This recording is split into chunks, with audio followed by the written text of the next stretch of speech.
মতলব উত্তরে বিদেশি মদসহ 2 জন গ্রেপ্তার।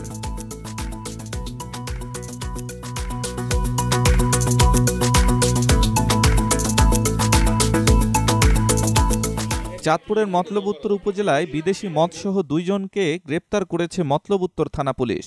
বুধবার দুপুরে ছ্যাঙ্গারচর পৌরসভার জোড়খালী সরকার বাড়িতে অভিযান চালিয়ে তাদের গ্রেপ্তার করা হয়। গ্রেপ্তারকৃতরা হলেন উপজেলার কলাকান্দা ইউনিয়নের দশানী গ্রামের রবিউল্লাহর ছেলে জাহিদ হাসান এবং ছ্যাঙ্গারচর পৌরসভার জোড়খালী এলাকার মোহাম্মদ আলীর ছেলে মেহেদি হাসান।